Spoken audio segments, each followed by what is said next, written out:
ప్రార్థన చేసుకుందాం. ప్రేమ నమ్మకం గల మా పరలోకపు తండ్రి, కృప కలిగిన రాజా, మహోన్నతుడా, మహాగణుడా, నిత్య నివాసి అని దేవా, మా సృష్టికర్త, మా విమోచకుడా, మా రక్షకుడా, మా కొరకు త్వరలో రారాజుగా రానున్న ప్రభువా, అల్ఫై ఒమేగా అన్నవాడా, నిన్న నేడు నిరంతరము ఒక్కటే రీతిగా ఉన్న మా పరలోకపు దేవా, ఎన్నడనూ మారని మార్పు చెందని మా పరలోకపు తండ్రి, నిత్యము పరిశుద్ధుడు పరిశుద్ధుడు పరిశుద్ధుడని కోటాను కోట్ల దేవదూతులతోనూ భక్తులతోనూ కొనియాడబడుచున్న మా పరలోకపు దేవ, మహిమ ఘనత ప్రభావం పొందనర్హుడా, మీ శ్రేష్టమైన నామమునకు, అతి పరిశుద్ధమైన నామమునకు వందనములు, స్తోత్రములు, స్తుతులు చెల్లించున్నాం. మీ అపారమైన ప్రేమను బట్టి మరి ఒక దినం మా ఆయుష్కాలం పొడిగించి ఈ నియామక కుడుకులో మీ వాక్యము చుట్టూ కూడి రాగలగడానికి ప్రభా మీరు ఇచ్చిన ఆధిక్యతను బట్టి మీకే వందనములు. ప్రకటింపడిన సమయానికే మీరు తోడుకుని వచ్చిన ప్రతి ఒక్క బిడ్డను బట్టి మీకే కృతజ్ఞతాస్తులు, స్తోత్రములు చెల్లించున్నాను. ఇంకెవరైతే మీ చిత్తం యొక్క కేంద్రంలో ఉన్నారో వారి మార్గం సరళం చేసి వారిని అతి త్వరలో మా మధ్యకు చేర్చి మీ సన్నిధి నిండారుగా అనుభవించడానికి మీరే కృపను అనుగ్రహించమని విజ్ఞాపన చేయించున్నాను. శత్రువు ఏ విధమైన ఊరులొగ్గి ప్రభా మీ పాద సన్నిధికి దూరం చేయాలని ప్రభా కుతంత్రములకు అలవాడై ఉన్నాడో అట్టి క్రియలను లయపరచండి. అటు కుతంత్రములను ప్రభా తొలగించండి. మా ప్రియులకు స్వేచ్ఛా స్వాతంత్రములతో మీ ఇంటికి వచ్చే ఆధిక్యతను ప్రసాదించండి.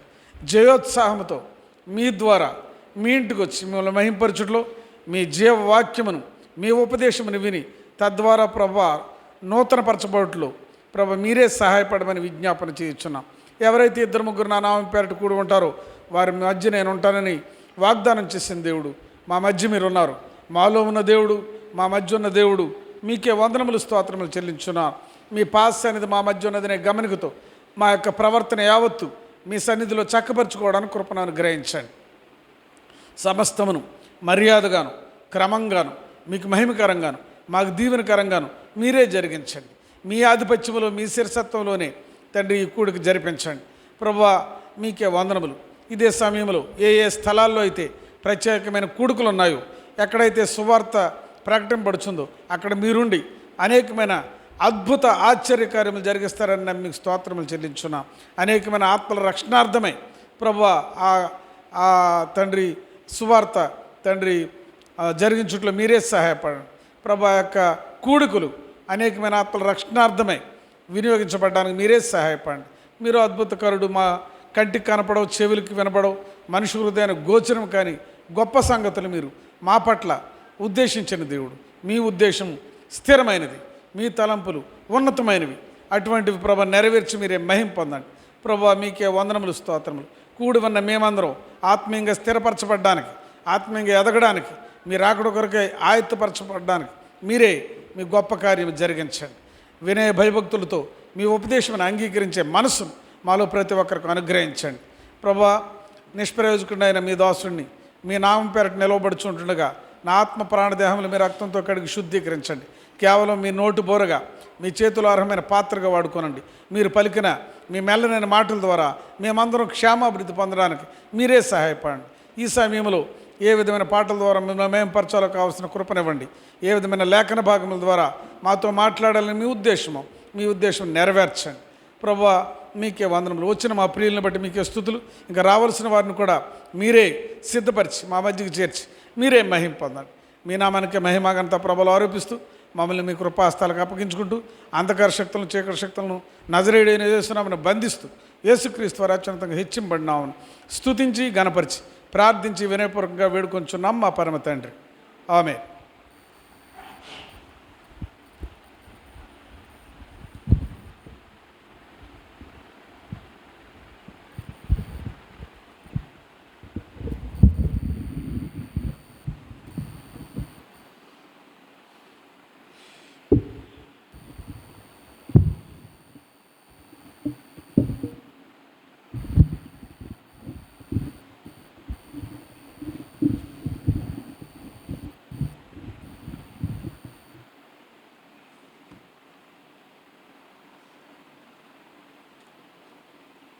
పాట సంఖ్య 27.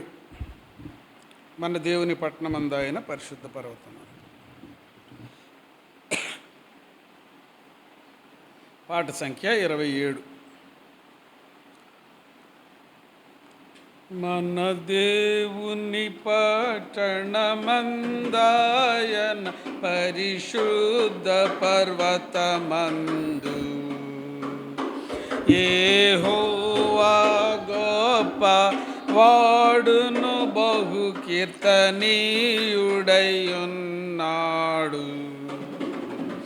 యెహోవా గొప్ప వాడును బహు కీర్తనీయుడైయున్నాడు. ఉత్తర దిక్కున మహారాజు పట్టణమైన సీయోను పర్వతము,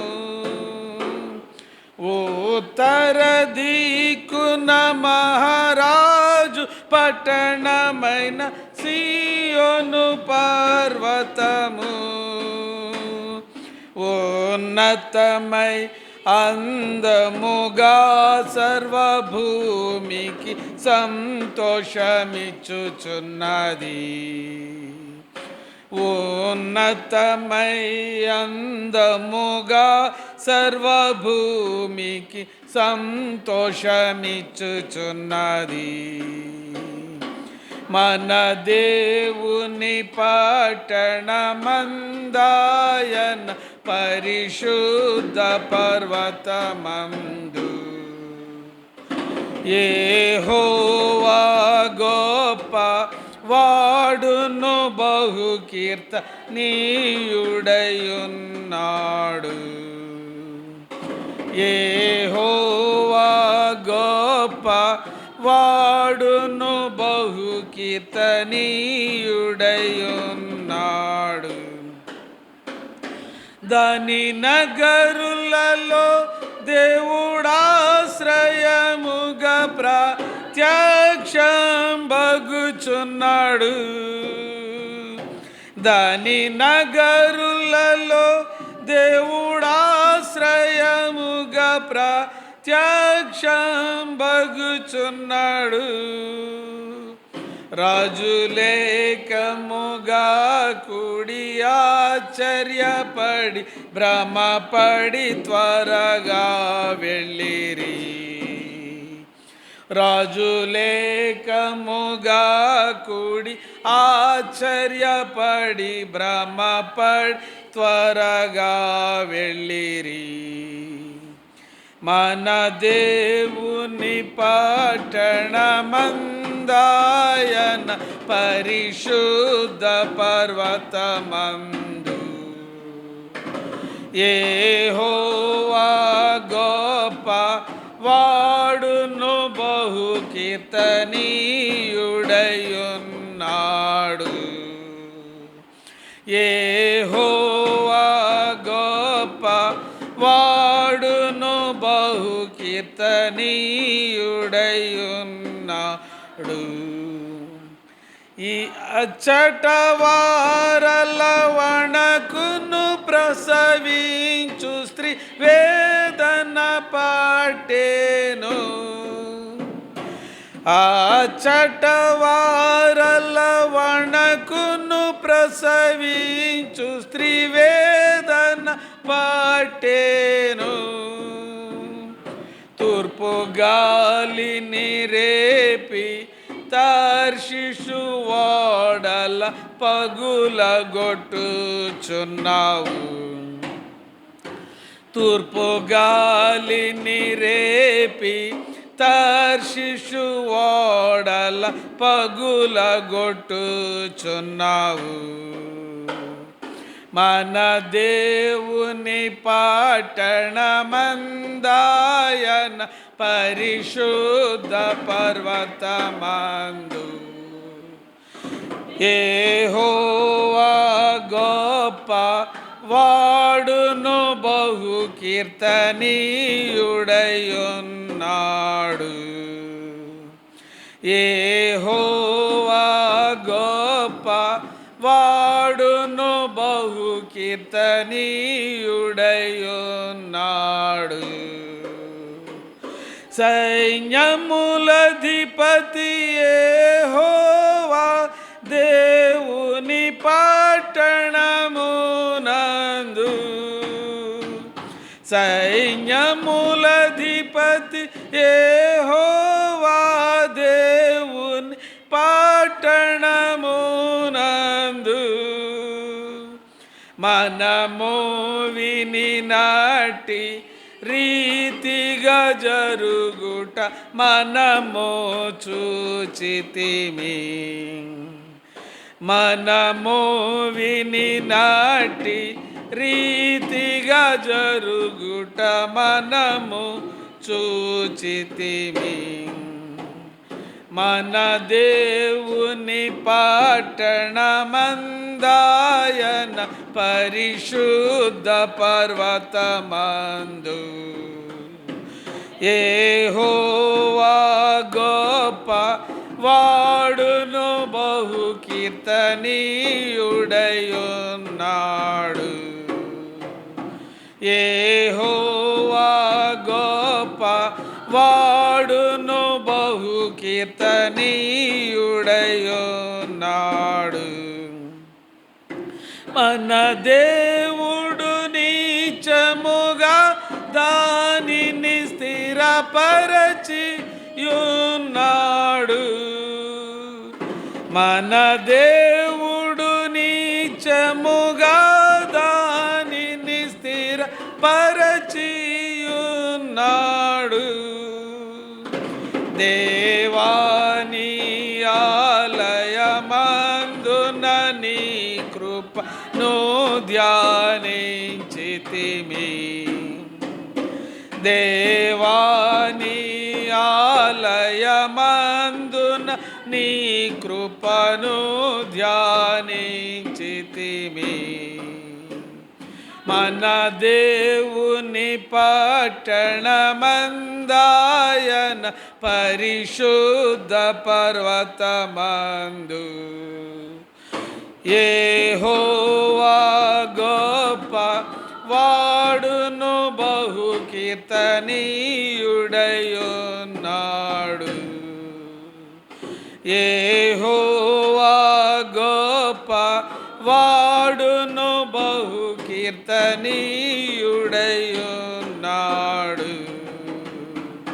దేవాని నామము ఎంత గొప్పదో నీ సత్కీర్తియును.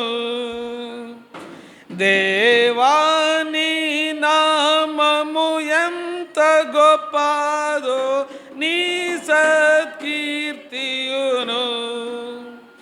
భూదిగంతమూల వరకు అంత గొప్పదయున్నది. భూదిగంతమూల వరకు అంత గొప్పదయున్నది. మన దేవుని పట్టణమందాయన పరిశుద్ధ పర్వతమందు యెహోవా గొప్ప వాడును బహు కీర్తనీయుడయున్నాడు. యెహోవా గొప్ప వాడును బహు కీర్తనీయుడయున్నాడు.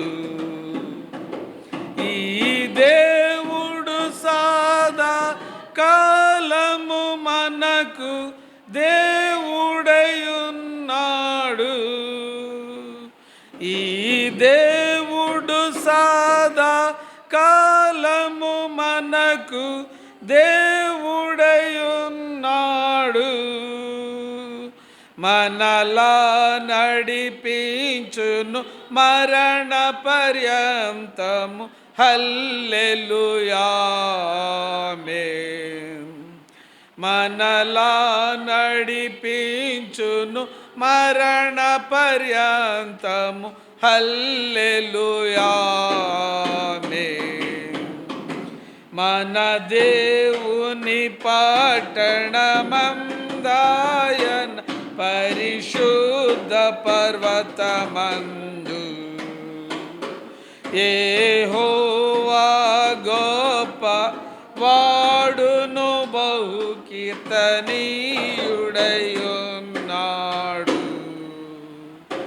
యెహోవా గొప్ప వాడును, బహు కీర్తనీయుడయున్నాడు. 481వ పాట పాడుకుందాం. పాత పాటల పుస్తకంలో 477, ఇంకా పాత పాటల పుస్తకం ఉంటే 737. కొత్త పాటల పుస్తకంలో 481, పాత పాటల పుస్తకంలో 477, మరి పాత పాటల పుస్తకం ఉంటే 737. నీ స్వరము వినిపించు ప్రభువా, నీ దాసుడు ఆలకించు. నీ స్వరము వినిపించు ప్రభువా, నీ దాసుడాలకించున్. నీ స్వరము వినిపించు ప్రభువా, నీ దాసుడాలకించున్. నీ వాక్యమును నేర్పించు, దాని యందు నడుచునట్లు నీతో. నీ వాక్యమును నేర్పించు, దాని యందు నడుచునట్లు నీతో. నీ స్వరము వినిపించు ప్రభువా, నీ దాసుడాలకించున్. నీ స్వరము వినిపించు ప్రభువా, నీ దాసుడాలకించున్. ఉదయమునే లేచి నీ స్వరము వినుట నాకు ఎంతో మధురము. ఉదయమునే లేచి నీ స్వరము వినుట నాకు ఎంతో మధురము. దినమంతటి కొరకు నన్ను సిద్ధపరచు, రక్షించు ఆపదల నుండి,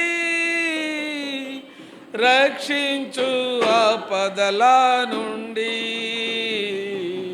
నీ స్వరము వినిపించు ప్రభువా, నీ దాసుడాలకించున్. నీ స్వరము వినిపించు ప్రభువా, నీ దాసుడాలకించున్. నీ వాక్యము చదివి నీ స్వరము వినుచు, నేను సరిచేసి కొందు.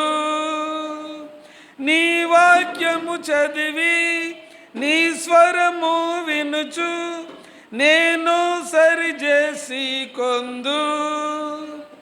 నీ మార్గములో నడుచునట్లుగా నేర్పించుము ఎల్లప్పుడు, నేర్పించుము ఎల్లప్పుడు. నీ స్వరము వినిపించు ప్రభువా, నీ దాసుడాలకించున్. నీ స్వరము వినిపించు ప్రభువా, నీ దాసుడాలకించున్. భయభీతులలో తుఫానులలో నీ స్వరము వినిపించుము. భయభీతులలో తుఫానులలో నీ స్వరము వినిపించుము. అభయము నిమ్ము ఓ గొప్ప దేవా, ధైర్యపరచుము నన్ను, ధైర్యపరచుము నన్ను. నీ స్వరము వినిపించు ప్రభువా, నీ దాసుడాలకించున్. నీ స్వరము వినిపించు ప్రభువా, నీ దాసుడాలకించున్. నాతో మాట్లాడు స్పష్టముగా ప్రభువా, నీ స్వరము నా కొరకే, నాతో మాట్లాడు స్పష్టముగా ప్రభువా, నీ స్వరము నా కొరకే. నీతో మనుషులతో సరిచేసి కొందు నీ దివ్య వాక్యము ద్వారా, నీ దివ్య వాక్యము ద్వారా. నీ స్వరము వినిపించు ప్రభువా, నీ దాసుడాలాకించున్. నీ స్వరము వినిపించు ప్రభువా, నీ దాసుడాలాకించున్. నీ వాక్యము అగ్ని సుత్తె వంటిది, అది రెండంచులు గల ఖడ్గం. నీ వాక్యము అగ్ని సుత్తె వంటిది, అది రెండంచులు గల ఖడ్గం. నీ వాక్యమేగా అద్భుతార్థం, నిజ స్వరూపమును చూపించున్, నిజ స్వరూపమును చూపించున్. నీ స్వరము వినిపించు ప్రభువా, నీ దాసుడాలాకించున్. నీ స్వరము వినిపించు ప్రభువా, నీ దాసుడాలాకించున్. నేర్చుకొన్నాను నా శ్రమల ద్వారా నీ వాక్యమును ఎంతో. నేర్చుకొన్నాను నా శ్రమల ద్వారా నీ వాక్యమును ఎంతో. నన్నుంచుము ప్రభువా నీ విశ్వాస్యతలో, నీ యందు నిలచునట్లుగా, నీ యందు నిలచునట్లుగా. నీ స్వరము వినిపించు ప్రభువా, నీ దాసుడాలాకించున్. నీ స్వరము వినిపించు ప్రభువా, నీ దాసుడాలాకించున్. నా హృదయములోని చెడు తలంపులను ఛేదించు నీ వాక్యము. నా హృదయములోని చెడు తలంపులను ఛేదించు నీ వాక్యము. నీ రూపమునకు మార్చును నన్ను, నీదు మహిమ కొరకేగా, నీదు మహిమ కొరకేగా. నీ స్వరము వినిపించు ప్రభువా, నీ దాసుడాలాకించున్. నీ స్వరము వినిపించు ప్రభువా, నీ దాసుడాలాకించున్. నీ వాక్యమును నేర్పించు, దాని యందు నడచునట్లు నీతో. నీ వాక్యమును నేర్పించు, దాని యందు నడచునట్లు నీతో. నీ స్వరము వినిపించు ప్రభువా, నీ దాసుడాలాకించున్. నీ స్వరము వినిపించు ప్రభువా, నీ దాసుడాలాకించున్.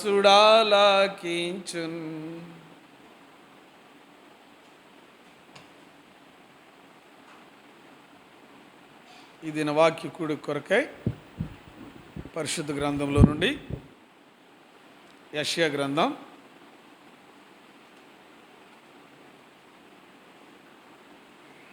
53 రెండవ అధ్యాయం. యెషయా గ్రంథం 2వ అధ్యాయం. మార్చి చదువుకుందాం. యోదాను గూర్చియు యెరూషలేమును గూర్చియు ఆమోజు కుమారుడైన యెషయాకు దర్శనం వలన కలిగిన దేవోక్తి.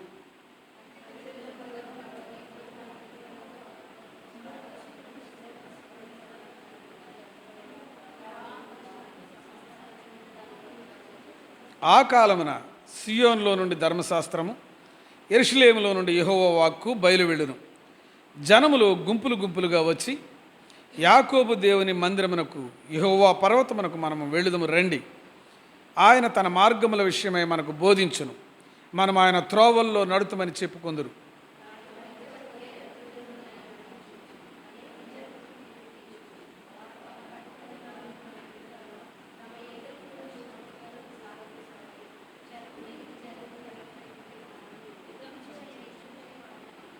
యాకోబు వంశస్థులారా రండి, మనము యెహోవా వెలుగులో నడుచుకుందాము.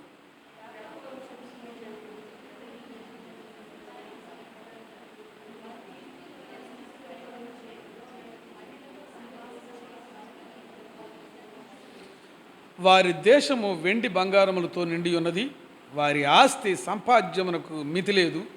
వారి దేశము గుర్రములతో నిండి ఉన్నది, వారి రథములకు మితి లేదు.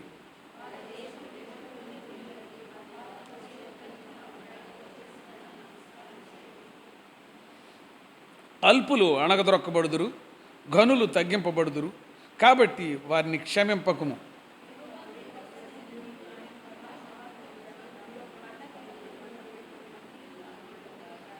నరుల అహంకార దృష్టి తగ్గింపబడును, మనుషుల గర్వము అణగదొక్కబడును.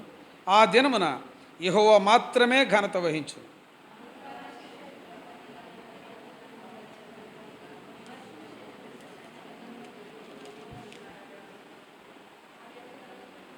ఔన్నత్యము కలిగి అతిశయించు లెబానోను దేవదారు వృక్షములన్నిటికీ, బాషాను సింధూర వృక్షములన్నిటికీ, ఉన్నతమైన ప్రతి గోపురమునకును, బురుజులు గల ప్రతి కోటకును,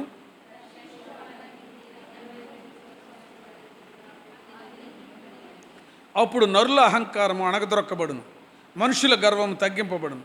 ఆ దినమున యెహోవా మాత్రమే ఘనత వహించును. యెహోవా భూమిని గజగజ వణకింప లేచినప్పుడు, ఆయన భీకర సన్నిధి నుండి, ఆయన ప్రభావ మహాత్యము నుండి మనుషులు కొండల గుహల్లో దూరుదురు, నేల బొరియల్లో దూరుదురు.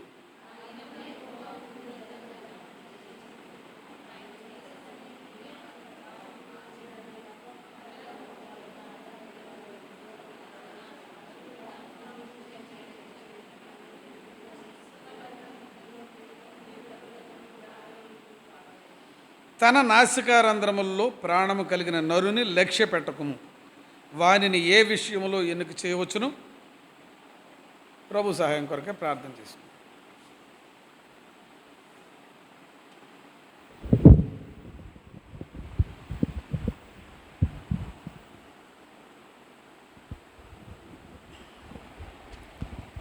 కృపాసత్య సంపూర్ణుడైన మా పరలోకపు తండ్రి, మా గొప్ప దేవ, మీ శ్రేష్టమైన నామమునకు వందనములు.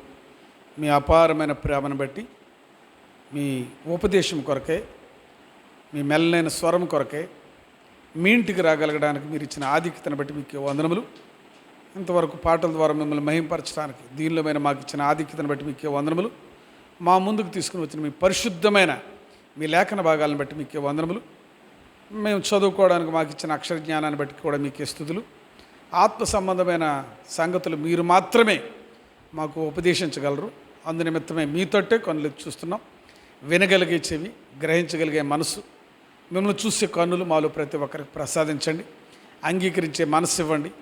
దాని ద్వారా మేము ఆత్మీయమైన క్షేమాభివృద్ధి పొందడానికి, మేము తీర్మానం చేసుకోవడానికి మీరు కృపను అనుగ్రహించండి. నిష్ప్రయోజకుడైన మీ దాసుడు మీ నామం పేరట నిలబడుచుంటుండగా మీ సిలువు చోటును మరుగుపరచండి. కేవలం మీ నోటు బోరగా వాడుకొని మీరు పలికిన మాటల ద్వారా మేము క్షేమాభివృద్ధి పొందడానికి సహాయపడమని, అంధకార శక్తులను, చీకటి శక్తులను అదిడే చేసినామని బంధిస్తూ వచ్చిన ప్రతి ఒక్కరితో మీరే మాట్లాడి మీరే మహిమ పొందమని యేసుక్రీస్తు ద్వారా అత్యున్నతంగా హెచ్చింపబడినాము. స్తుతించి గణపరిచి ప్రార్థించి సహాయం కొరకే అడుగు వేడుకొంచున్నాం మా పరమ తండ్రి. ఆమేన్.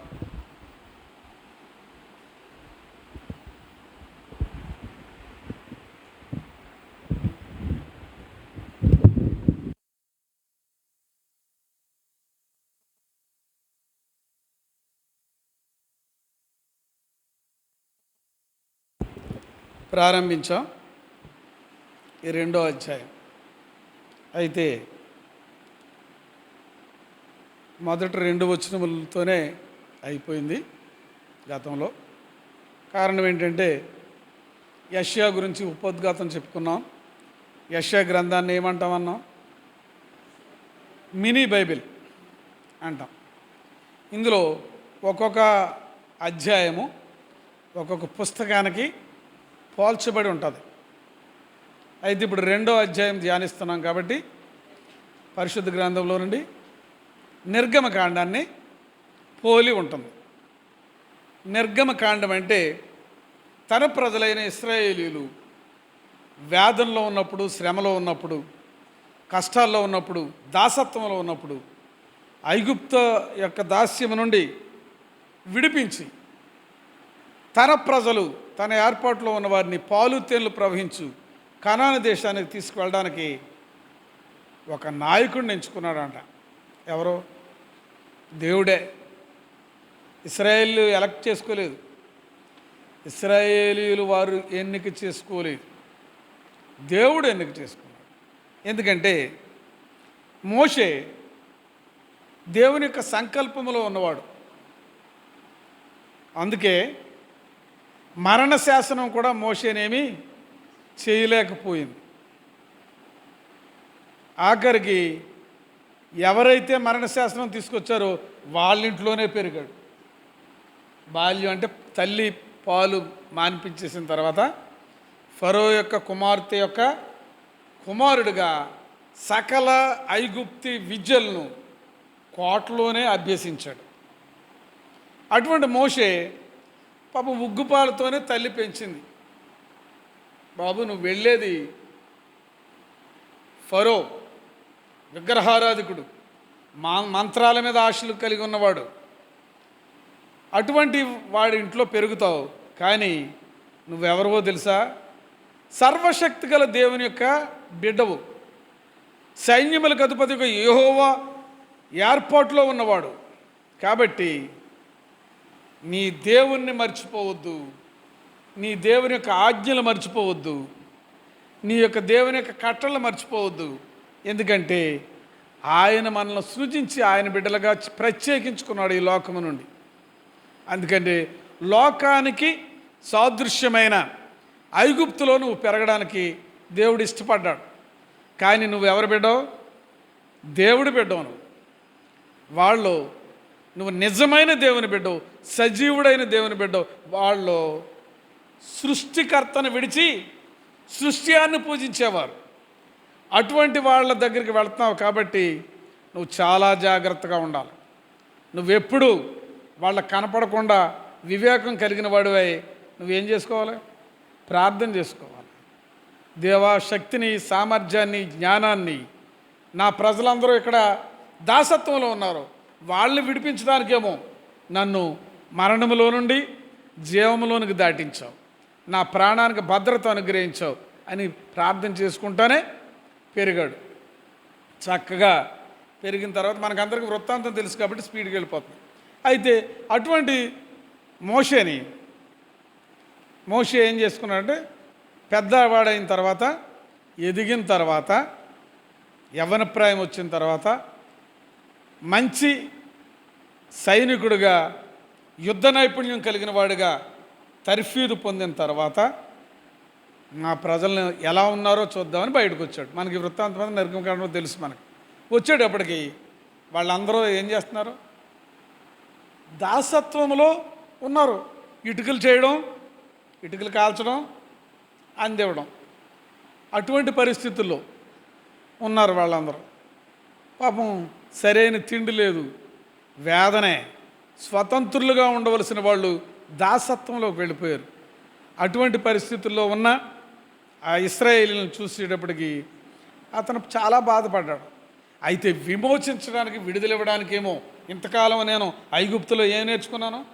సకల విద్యల్లో ప్రాముఖ్యమైన యుద్ధ నైపుణ్యం కలిగిన, యుద్ధం చేసే నేర్పరితనాన్ని నేను కలిగి ఉన్నాను, ఎటువంటి ఆయుధాన్నైనా నేను వినియోగించగలను. అయితే వీళ్ళను ఆ విధంగా నేను విమోచించడానికి దేవుడు నన్ను ఉంచాడేమని తన స్వకీయ జ్ఞానం, సొంత జ్ఞానాన్ని వినియోగించాడు. ఎవరికి అప్పగించుకోలేదు. గమనించాడు, దేవుని సంకల్పంలో ఉన్న మోషే దేవునికి అప్పగించుకోలే, దేవుని చిత్తానికి అప్పగించుకోలేదు. మనమైనా దేవుని సంకల్పంలో ఉన్నాం. చాలాసార్లు ఆరాధన చేస్తాం. ఎఫెసీయులకు రాసిన పత్రిక 1వ అధ్యాయం 6వ వచనం జ్ఞాపకం చేసుకుని, ఎప్పుడు ఏర్పరచుకున్నాడంట? జగత్తు పునాది వేయబడక ముందే ప్రేమ చేత యేసుక్రీస్తు ప్రభువారిలో మనల్ని ఏర్పరచుకున్నాడని చాలా సంతోషిస్తాం. అంతే, తల్లి గర్భంలో పిండముగా రూపొందింపబడక ముందే మోషేని ఇశ్రాయేలు యొక్క నాయకుడిగా, అధిపతిగా, వారికి దేవుడిగా, దేవాది దేవుడే ఏర్పరచుకున్నాడు. కాబట్టి మరి ప్రతిదీ దేవుని యొక్క చిత్తాన్ని ఎవరి ద్వారా నెరవేరుస్తాడు? మోషే ద్వారా నెరవేరుస్తాడు. ఎందుకంటే మోషేని ఏర్పరచుకున్నాడు కాబట్టి. అయితే పాపం మనకు తెలిసిందే, ఒక ఐగుప్తీయుడు ఇశ్రాయేలీయుడిది, వాళ్ళిద్దరూ కొట్లాడుకుంటూ ఉంటారు. కోపం వచ్చేసింది. ఐగుప్తుడు ఏంటి, నా దేవుని బిడ్డని కొట్టడం ఏంటి అనుకున్నాడు. అంతే, చంపేశాడు, ఇసుకలో కప్పెట్టేశాడు. తర్వాత రోజు ఏం జరిగింది? ఇద్దరు ఇశ్రాయేలీలే కొట్టుకుంటున్నారు, అన్నదమ్ములు అంటే ఇశ్రాయేల్ వంశానికి చెందిన వాళ్ళు కొట్టుకుంటా ఉంటే, ఎందుకు మీరు అన్నదమ్ములు కదా, ఎందుకు కొట్టుకోవడం? తప్పు కదా, దేవుని బిడ్డలు అలా కొట్టుకోవచ్చా అంటే, వాళ్ళకేమో మరి అతను ఇశ్రాయేలీయుడని తెలియదు. ఫరో యొక్క తర్వాత ఫరోగా అయ్యేవాడనే మాత్రం తెలుసు. కాబట్టి నువ్వు మాకు చెప్పేది ఏంటి, నిన్న ఐగుప్తుడిని చంపేసి ఇసుకలో కప్పెట్టేసావు కదా, మమ్మల్ని కూడా అలా చేద్దామనుకుంటున్నాం అనేటప్పటికి అప్పుడు భయమైంది. ఇది మనం సామాన్యంగా జరిగింది అనుకుంటాం. ఇది ఎవరి సంకల్పం? దేవుని సంకల్పం. దేవుని బిడ్డల జీవితంలో ఏది జరిగినా దేవుడు అనుమతించితేనే జరుగుతుంది. మనం అది ప్రాముఖ్యంగా గమనించాలి. దేవుడు అనుమతించితేనే జరుగుతుంది ఏదైనా. ఎందుకంటే మనం ఎవరి సంకల్పంలో ఉంటే? దేవుని సంకల్పంలో ఉంటే. దేవుడు ఏ విధమైన పరిస్థితులు గుండా అయినా మనల్ని చక్కగా ఆయన స్వరూపంలోకి మార్చడానికి ఇష్టపడే దేవుడు. పడిపోయినా లేవనెత్తే దేవుడు, కృంగిపోయినా మనల్ని ఆదుకునే దేవుడు. అటువంటి దేవాది దేవుడిని రుజువుపరచడం కోసం దేవుని మీద ఆధారపడడం నేర్పించాడు. అది ఫస్ట్ లెసన్ ఆత్మీయంగా మోషేకి. అప్పుడు ఏం చేశాడు? అయ్యి బాబు, ఇక్కడుంటే ఫరో ఏం చేస్తాడు, నన్ను చంపేస్తాడు ఈ విషయం తెలిసిందంటే అని పారిపోవడం జరిగింది. అది పారిపోవడం అనేది దైవ సంకల్పం. మనం అయ్యయ్యో అనుకుంటాం మనం భౌతిక సంబంధమైన జ్ఞానంతో. కానీ ఏది జరిగినా దైవ సంకల్పం చొప్పునే జరుగుతుంది దేవుని బిడ్డలకి. అయితే చక్కగా వెళ్ళిపోయాడు, మళ్ళా ట్రైనప్ అయ్యాడు. ఆ ట్రైనప్ ఏంటంటే, ఐగుప్తులో సకల విద్యా ప్రావీణ్యత పొందిందంతా పోవాలి. పోతేనే మళ్ళా దేవుని మీద పరిపూర్ణంగా ఆధారపడే పరిస్థితి వస్తుంది. అది తీసుకొస్తాడు ఎవరి జీవితమైనా. ఇప్పుడు అది మన కంపారిటివ్ స్టడీ. ఓల్డ్ టెస్టిమెంట్లో మోషేకి, ఇప్పుడు నీకు నాకు కూడా. అయితే పాతదంతా పులిసిపోయింది, దాన్ని తొలగించాలి. ఇప్పుడు ఏముండాలి? పులియని ముద్ద అవ్వాలి మనం. పరలోక సంబంధమైన జ్ఞానం ఉండాలి. అది దేవుని యొక్క సంకల్పం, ఆయన ద్వారా పొందాలని. దేవుని యొక్క పని దేవుని చిత్తానుసారంగా చేయాలి, కానీ మన సొంత జ్ఞానంతో చేయకూడదు. అది కంపల్సరీగా అది మోషే ద్వారానే మొట్టమొదట మనకి తెలియపరచబడింది. కారణం ఏంటంటే, ధర్మశాస్త్రం ఎవరి ద్వారా వచ్చింది? మోషే ద్వారా. దేవుడిచ్చిన మోషే ప్రజెంట్ చేశాడు. కాబట్టి యూదులు కూడా యేసుక్రీస్తు ప్రభు కాలంలో ఎవరి ధర్మశాస్త్రం అనేవారు? మోషే ధర్మశాస్త్రం. ఎందుకంటే మోషే ద్వారా వారికి అనుగ్రహించబడింది. దేవాది దేవుడు మోషేకి ఇస్తే మోషే దేవుని ప్రజలకు ఇచ్చాడు. కాబట్టి అదంతా రావడానికి దేవుని యొక్క ఏర్పాటు ఉంది. కాబట్టి గొర్రెలు కాసే పరిస్థితి, ఎడారిలో తిరిగే పరిస్థితి, అడవిలో తిరిగే పరిస్థితి, కొండలో గుట్టలో ఎక్కే పరిస్థితి, ఇవన్నిటి ద్వారా ట్రైనప్ అయ్యి మోషే రావాల్సి వచ్చింది. ఎందుకంటే దేవుని ప్రజలను సత్య మార్గంలో నడిపించటానికి దేవుడు ఏర్పరచుకున్న వ్యక్తి మోషే. బాగా గుర్తుంచుకోవాలి. అయితే దేవుడు ఇప్పుడు మనకు వాక్యాన్ని ఇచ్చాడు కాబట్టి వాక్యం అనే సత్యము మనల్ని నడిపించేదిగా ఉంటుంది. ఆయన కృపావాక్యానికే అపోస్తులైన పౌలు కూడా వెళ్ళిపోతూ ఆయన వాక్యానికే అప్పగించేశాడంట. ఎవరిని? సంఘాన్ని. మనకి అటువంటి వాక్యమును వినడానికి, వాక్యాన్ని డిస్కస్ చేసుకోవడానికి, వాక్యము ద్వారా నడిపింపబడ్డానికి, వాక్యం ద్వారా ఉపదేశింపబడ్డానికి దేవుడు మనకిచ్చిన ఆధిక్యత. అయితే మోషే కాలంలో మరి అటువంటి పరిస్థితి లేదు కాబట్టి, మోషే కాలంలో అంటే వెళ్ళిపోయినప్పుడు, ఇప్పుడు తర్వాత దేవుని యొక్క పర్వతం మీద జరిగింది మనకు తెలుసు. ఎందుకంటే ఇదంతా తెలిసినా మనకు ముందు స్పీడ్గా ఎందుకు పెడుతున్నామంటే, ఇది ఉపోద్ఘాతం మనకు పూర్తిగా తెలిస్తేనే మనం రెండో దానికి వెళ్ళగలం. మోషేకి దేవాది దేవుడు ఏది బోధించాడో అదంతా జరిగించాడు. సరే, ఐగుప్తులో సూచక్రియలు జరిగించాడు దేవుడు. ఎవరి ద్వారా? మోషే ద్వారానే. సరే, అహరోన్ని ఒక కర్తగా ఎంచుకున్న మోషే ద్వారానే జరిగించాడు. ఇవన్నీ జరిగించాడు, విడుదల పొందారు, అన్నీ అయింది. అయితే నిర్గమకాండంలో మనం ఎర్ర సముద్రం దాటేసిన తర్వాత అరణ్యంలో మొత్తం ఎన్ని సంవత్సరాలు తిరిగారంట ఇశ్రాయేలీయులు? 40 years, 43 అనుకోండి, తిరిగారు. ఆ తిరిగినప్పుడు దేవుడు చేసిన అద్భుత కార్యాలు, దేవుడు చేసిన సూచక్రియలు అన్నీ మర్చిపోయారు. పొరిగింటి పుల్లకూర అంట రుచిగా ఉంటుందంట. అలాగా అన్యజనులైన దేవుని ప్రజలు కాని వారి ఆచార వ్యవహారాలు, సంస్కృతి, సాంప్రదాయాలు అడాప్ట్ చేసుకోవడానికి ఇష్టపడ్డారు. వారు అవలంబించడానికి, పాటించడానికి ఇష్టపడ్డారు. దేవుని మీద నుండి వారి దృష్టి ఏమైపోయింది? తొలగిపోయింది.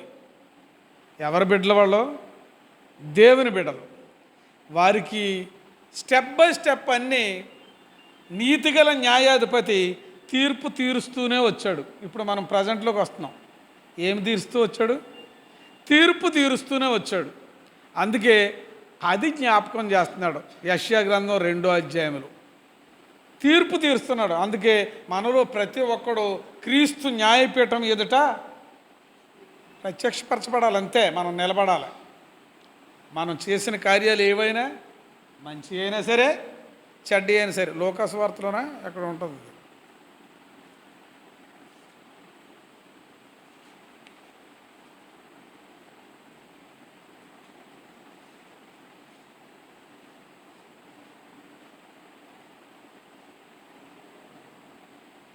ఎవరైనా గుర్తుంటే చెప్పండి. ఎన్నోది? కొరింథీయులకు రాసిన 2వ పత్రిక 5వ అధ్యాయం 10వ వచనం. ఎందుకనగా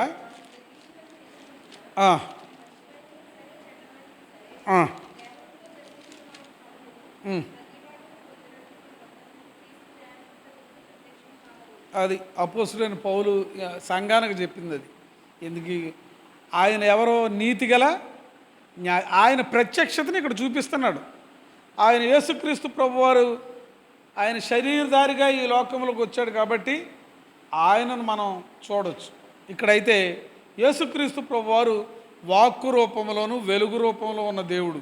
ఇప్పుడు నిర్గమకాండంలో మనం చూసుకున్నట్లయితే శరీరధారిగా ఉన్న రోజులు కాదు, కృపాసత్య సంపూర్ణుడిగా మన మధ్యకి రాలే. అక్కడ దేవాది దేవుడితో మమేకమై ఉన్న దేవుడు, హోలీ ట్రినిటీలో తండ్రి, కుమారుడు, పరిశుద్ధాత్మ కలిసి ఉన్న రోజుల్లో జరిగిన ఇన్సిడెంట్ మనం ధ్యానిస్తున్నాం. అయితే అప్పుడు వెంటనే తీర్పు. వాళ్ళు ఏది దేవునికి విరోధంగా సణుక్కున్నా వెంటనే ఏమొచ్చేది? తీర్పు వచ్చేసేది. ఇప్పుడు అది లేదు, ఒకే తీర్పు. ఆ తీర్పు కొరకే మనం ఎదురు చూస్తూ ఉంటాం. అందుకే ఇప్పుడు 2వ అధ్యాయంలో మనం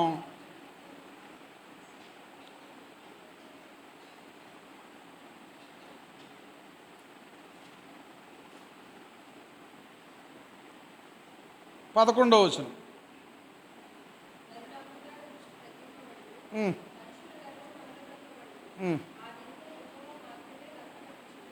ఏ దినం అది? 12వ వచనంలో ఉంటుంది. రెండో లైన్ చాలం. విమర్శించు దినం ఒకటి అది నియమించాడు. ఇది అన్ఫుల్ఫిల్డ్ ప్రాఫెసీ. అది భవిష్యత్తులో జరుగుతుంది. ఇంకా ఇప్పటి వరకు ఈ ప్రవచనము నెరవేర్చబడలేదు.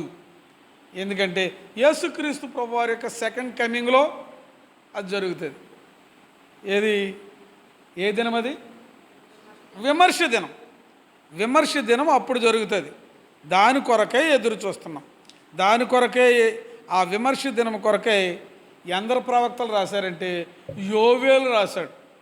మొట్టమొదట 2వ అధ్యాయం 1వ వచనం నుండి మనం చూస్తే యోవేలు రాశాడు ఆ విమర్శ దినం గురించి. మొదటి 11 వచనాల్లోనూ ఉంటుంది. అయితే 1వ వచనం స్టార్ట్ చేయండి. అయితే యోవేలు గ్రంథం 2వ అధ్యాయం 1వ వచనం. సియోను కొండ మీద బాకా ఊదుడి, నా పరిశుద్ధ పర్వతం మీద హెచ్చరిక నాదం చేయుడి. యెహోవా దినము వచ్చుచున్నదనియు అది సమీపమైననియు దేశ నివాసులందరూ వణుకుదురుగాక. ఆ దినము అంధకారమయముగా ఉండును, మహాంధకారము కమ్మును, మేఘములను గాఢాంధకారమును ఆ దినమున కమ్మును. పర్వతముల మీద ఉదయకాంతి కనబడినట్లు అవి కనబడుచున్నవి. అవి బలమైన ఒక గొప్ప సమూహం. ఇంతకుముందు అట్టివి పుట్టలేదు, ఇక మీదట తరతరములకు అట్టివి పుట్టవు. ఇవి మొత్తం 11 వరకు తర్వాత చదువుకోండి, ఎందుకంటే 11వ వచనం చదవండి. యెహోవా తన సైన్యమును నడిపించుచు ఉరుము వలె గర్జించుచున్నాడు. ఆయన దండు బహు గొప్పదై ఉన్నది.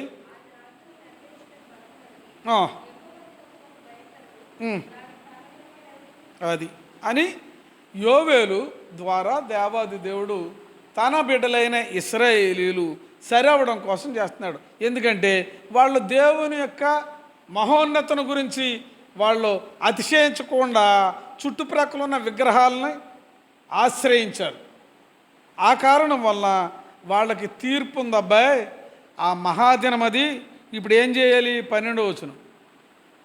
ఇప్పుడైతే మీరు ఉపవాసం ఉండి కన్నీరు విడుచుచు దుఃఖించుచు మనఃపూర్వకంగా నా యొద్దకు రండి అని చెప్తున్నాడు.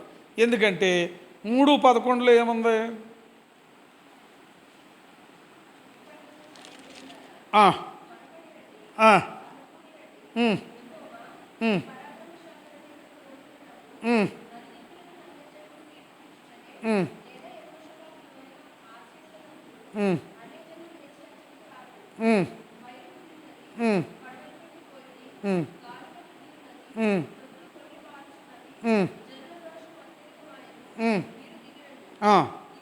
తీర్పు తీర్చు లోయలో రావలసిన యెహోవా దినము వచ్చే ఉన్నది.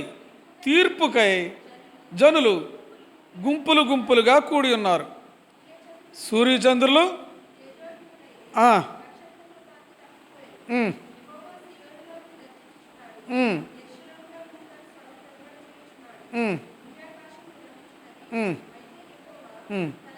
తన జనులకు ఆశ్రయమగును, ఇశ్రాయేలులకు దుర్గముగా ఉండును.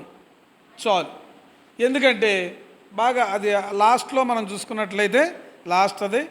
అయితే యెహోవా తన జనులకు ఆశ్రయమగును, ఇశ్రాయేలులకు దుర్గముగా ఉండును. ఏ దినమని? ఆ ఉగ్రతా దినాన్ని. అప్పుడు భూమి ఆకాశాలు ఏమైపోతాయి? లయమైపోతాయి. అదే పేతురు రాస్తాడు. పేతురు 2వ పత్రిక 3వ అధ్యాయంలోనే పేతురు రాసిన 2వ పత్రిక 3వ అధ్యాయం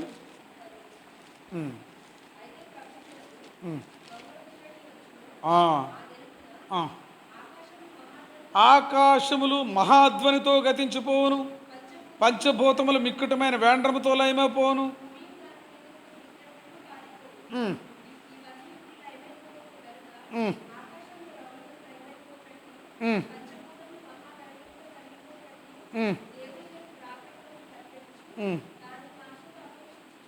దేని కొరకు కనిపెట్టాలంట? దేవుని దినపు రాకడ కొరకు కనిపెట్టాలి సంఘం. తర్వాత దాన్ని ఆశతో ఏం చేయాలి? అపేక్షించాలి. ఎందుకంటే అపేక్షించాలంటే ఎలా ఉండాలి? మీరు పరిశుద్ధమైన ప్రవర్తన కలిగి ఉండాలి, భక్తి ఉండాలి, ఎంతో జాగ్రత్త ఉండాలి. ఇది ప్రాముఖ్యమైనది. అటువంటప్పుడు ఆ యొక్క వాగ్దానాన్ని మనం స్వతంత్రించుకోగలం. మరి వీళ్ళకి ఇచ్చిన వాగ్దానం నిర్గమకాండంలో ఉంది. మరి ఐగుప్తు దాస్యంలో నుండి మిమ్మల్ని విడిపించి మిమ్మల్ని ఎక్కడికి తీసుకెళ్తాను చెప్పండి? పాలు తేనెలు ప్రవహించు కనానికి తీసుకెళ్తాను వాగ్దానం. వెళ్ళారా చెప్పండి? వెళ్ళే. సో సాడ్ ఏంటంటే మోషే అహరోన్లు కూడా వెళ్ళలేదు. తర్వాత మరి సహోదరుని కూడా మర్చిపోవడం ఎందుకు? మిరియాము కూడా వెళ్ళలేదు. ముగ్గురు కదా మరి ముచ్చటగాను.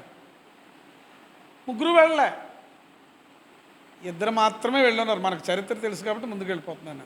యెహోషువ, కాలేబు ఇద్దరు మాత్రమే వెళ్ళారు. కానీ అంటే వాగ్దానం స్వతంత్రించుకున్న వాళ్ళు ఎందరో? ఇద్దరే. మరి ఐగుప్తు నుండి విమోచింపబడిన కాల్బలం 6 లక్షలు, ఆడవాళ్ళు పిల్లలు ముసలోళ్ళు కాక 6 లక్షల కాల్బలం. అంటే ఇంచుమించు 18 to 20 lakhs అంతమంది బయలుదేరారు. కానీ ఏమి లాభం? కాల్బలంగా ఉన్న ఇద్దరు మాత్రమే వెళ్ళగలిగారు. మరి అందుకే కొరింథీయులకు రాసిన మొదటి పత్రిక 10వ అధ్యాయంలో మనకి ఉపదేశించబడింది. ఎందుకు? జాగ్రత్త చెప్పబడింది అపోస్తలుడైన పౌలు ద్వారా. ఏమని జాగ్రత్త చెప్పబడింది? 6వ వచనం 10:6. వారికి ఏముందంట? ఆశ ఉందంట. ఆశ ఉండడం మంచిదే. ఏ ఆశ ఉంది? దురాశ ఉంది. మనం దాన్ని బట్టి చెప్తాం ఇంట్లో. చిన్నపిల్లలకు కూడా బోధించుదాం, మాస్టర్లు ఎక్కున్నాం కాబట్టి. ఏమన్నా దురాశ, అది వాళ్ళ బ్రతుకంతా ఏమైపోయింది? ఏడుపు అయిపోయింది.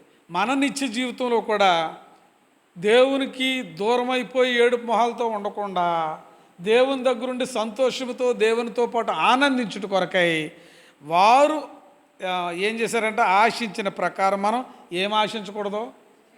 అది చెడ్డ వాటిని ఆశించకుండానట్లు ఈ సంగతులు మనకు ఎలా ఉండాలి? వార్నింగ్ ఇవ్వడానికి దృష్టాంతములుగా మనకి దృష్టాంతములుగా ఉన్నవి. చూడండి, ఎందుకంటే మనం వాళ్ళలాగా వాగ్దానాన్ని స్వతంత్రించుకోకుండా అడవులోనే ఏమైపోయారంట? అరణ్యములోనే సంహరించబడ్డారంట. 5వ వచనం చివరి భాగంలో ఉంటుంది. ఎందుకంటే దేవునికి ఎలా ఉండలేకపోయారు? మరి అందుకే యేసుక్రీస్తు ప్రభువారు నీ కొరకే నా కొరకే వచ్చాడంటే ఎందుకు? ఆయనకి ఇష్టలుగా జీవించటానికి మనల్ని తయారు చేయడానికి. అందుకే పుట్టినప్పుడే లోకాసువార్త 2వ అధ్యాయం 14వ వచనములో దేవదూతలు దేవుని ఆరాధించడం నిరక్షరాస్యులు లేకపోతే పామరులైన గొర్రెల కాపరులు విన్నారు. అక్కడ 14వ వచనములు సర్వోన్నతమైన స్థలముల్లో దేవునికి మహిమయు ఆయనకి ఇష్టలైన మనుషులకు భూమి మీద కాకని అది దేవునికి స్తోత్రం చెల్లించారంట. అది ఎవరు విన్నారు? అక్కడ గొర్రెల కాపరులే ఉన్నారు. మనుషుల్లో వాళ్ళే విన్నారు. ఫస్ట్ నేర్పించబడింది వాళ్ళకే, దేవదూతల ద్వారా దేవుణ్ణి ఆరాధించటం. ఇది చాలా ప్రాముఖ్యమైన విషయం. సర్వోన్నతమైన స్థలముల్లో దేవునికి మహిమ. ఎందుకంటే ఆయన మహోన్నతుడు, మహాగణుడు, పరిశుద్ధుడు, నిత్య నివాసి అని దేవుడు, ఉన్నతమైన పరిశుద్ధమైన స్థలముల్లో నివసించే దేవుడు. అందుకే ఆయన ఎక్కడ ఉండేవాడంట? 2వ వచనంలోనే చూస్తాం కదా, 2:2లో యెషయా గ్రంథం 2వ అధ్యాయం 2వ వచనం.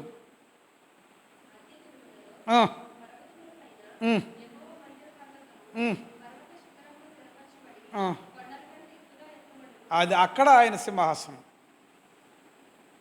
అంటే అంత ఆకాశ మహాకాశముల కంటే పైకన్నా అంత పర్వతం మీద. ఇవి ఓన్లీ మనల్ని ఉపమాన రీతిగా వ్రాయబడిందని చాలాసార్లు నేను కూడా చెప్తాను. పరిశుద్ధ గ్రంథం అంతా మనం ఊహించవచ్చు. ఇది ఫిజికల్గా మెటీరియలిస్టిక్గా చూడలేం. అంటే అంత ఉన్నతమైన స్థితిలో ఎలా చూడగలమంటే పక్షిరాజు సంగతి తెలుసు కదా మనకి. ఈగిల్ పక్షిరాజు కాకుల్లాగా మిగిలిన పక్షుల్లాగా క్రింద తిరగవు, బాగా ఎత్తుగా తిరుగుతుంది. కానీ దాని కళ్ళు ఎక్కడ చూస్తాయంటే చిన్న కోడిపిల్ల క్రింద ఉంటే అది దాన్ని చూడగలదు. అది నాకైతే ఇప్పుడు ఎదురుగా ఉన్న వాళ్ళనే గుర్తుపట్టలేను నేను. అంటే కళ్ళలో లోపం వల్ల. వాటికి ఆ లోపం లేకుండా దేవుడు అంత సూక్ష్మమైన వాటిని కూడా చూసే దృష్టినిచ్చాడు. నేను ఎందుకు చెప్పగలనంటే, ఎందుకు చెప్తున్నానంటే, దేవుని బిడ్డలైన వారికి ఆ విధంగా చూసే కళ్ళు ఇస్తాడు. ఏ కళ్ళు? ఇవి కాదు, ఆత్మ సంబంధమైన కళ్ళు. అవి మరి ఎక్కడున్నాడంట? సర్వశక్తి గల దేవుడు, సైన్యములకు అధిపతి యెహోవా ఉన్నతమైన స్థలంలో ఉన్నాడు. ఆయన్ని ఎవరు చూడగలరంటే ఆయన బిడ్డలు మాత్రమే చూడగలరు. బాగా గమనించండి. వచ్చేటప్పుడు చూడటం వేరు, సర్వజనులు ఆయన పొడిచిన వారు కూడా ఆయన్ని చూస్తారు. తిరిగి రావడం కాదు. మధ్యాకాశానికి వచ్చినప్పుడు మాత్రం మనమే చూడగలం, మనమే ఎత్తబడతాం. ఎప్పుడు? సరిచేయబడి ఏం చాటించమన్నాడు యోవేలు? మర్చిపోకూడదు మనం.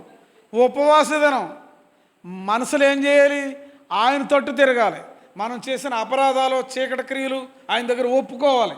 మన శరీర కార్యాలు ఆయన దగ్గర ఒప్పుకోవాలి. వాటిని విడిచిపెట్టాలి. ఆయన నివాస స్థలం వైపు చూడాలి. అందుకనే ఆ విమర్శ దినం గురించి మనం చూసుకున్నట్లయితే ఆమోస్ కూడా ప్రవచించాడు. ఆమోస్ గ్రంథం 5వ అధ్యాయం 18వ వచనం. యోవేలు తర్వాతే ఉంటుంది.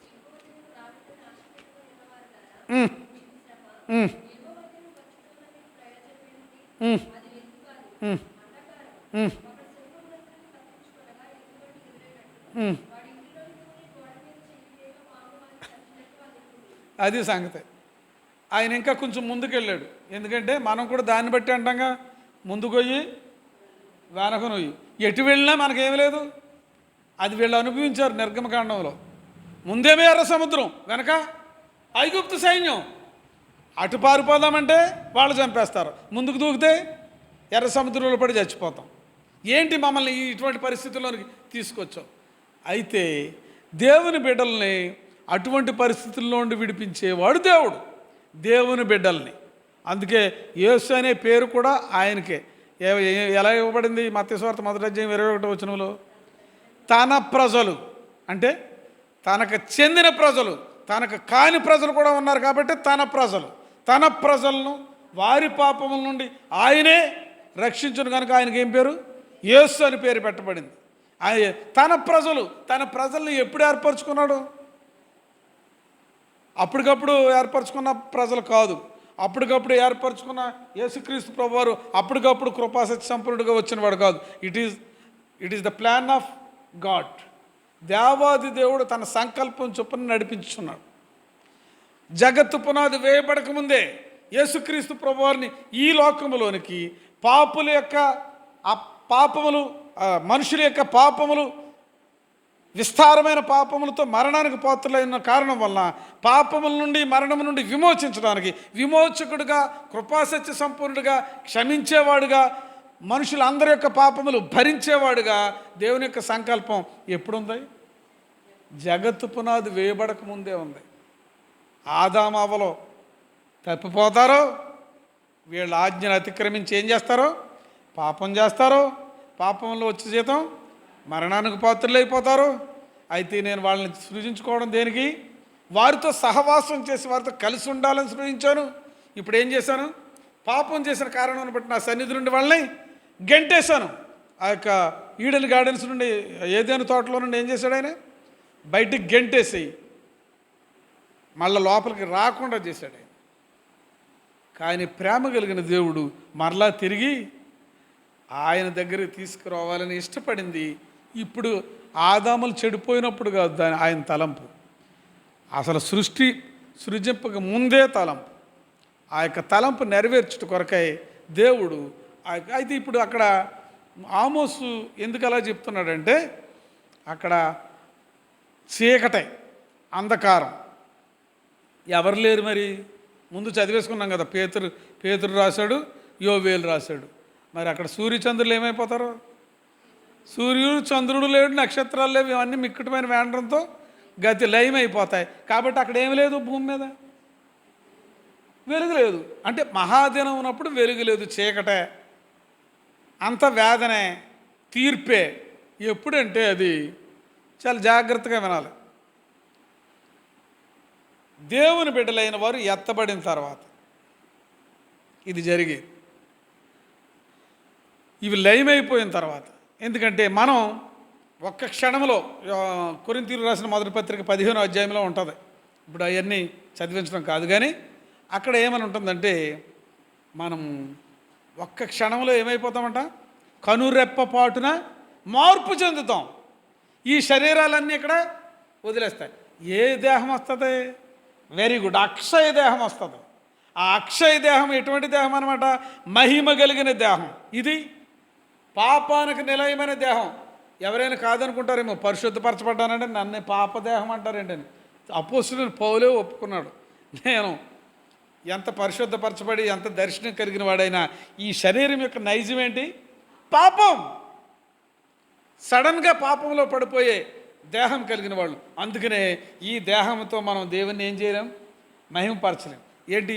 దేవునితో సహవాసం చేయాలంటే అక్షయమైన దేహం, అది వాడబారిన దేహం, అది యేసుక్రీస్తు ప్రభువారి యొక్క దేహంతో సమరూపమైన దేహం. ఎందుకంటున్నామంటే యేసుక్రీస్తు ప్రభువారి యొక్క దేహము ఏ రహితమైన దేహం? పాపరహితమైన దేహం. మనకు కూడా ఏ దేహం వస్తుంది చెప్పాలి మరి? పాపరహితమైన, పాపము లేని దేహం వస్తుంది. అది మనుషులు అందుకే బట్టలు విడిచిపెట్టిపోతాయి, ఇదేమిలో ఆవిరిలో కలిసిపోద్ది. అలాగే ఆడుతూ ఉంటే అందరికి ఆశ్చర్యం. అందరికంటే విడిచిపెట్టబడిన వారికి, అందులో 5 కూడా ఉన్నారంట. ఎవరాలో? 10 మంది బయలుదేరతారు కదా, మనకు తెలిసింది కాబట్టి ముందుకు వెళ్తుంటే మీరు డాష్లు ఫిల్అప్ చేయడం లేదు. బుద్ధి లేని వాళ్ళు కూడా ఉంటారు. ఎవరాళ్ళు? కన్యకులే. బాగా గుర్తుంచుకోండి. ప్రదానం చేయబడిన వారే. ఎవరితో? క్రీస్తు అనే భర్తకి ప్రదానం చేయబడిన వారే. కానీ వాళ్ళకి ఏమి లేదు? బుద్ధి లేదు. 5 మాత్రమే ఉంది బుద్ధి ఉంది. కాబట్టి ఆ దినము కొరకే సిద్ధపడినవారు, ఆ దినము కొరకే హృదయాన్ని చింపుకున్నవారు, ఆ దినము కొరకే ప్రత్యేకింపబడిన వారు, వారు మాత్రమే అలా చేయగలపడతారు. అందుకని జఫన్య కూడా రాస్తాడు తర్వాత. జఫన్య గ్రంథం 1వ అధ్యాయం 14వ వచనం నుండి.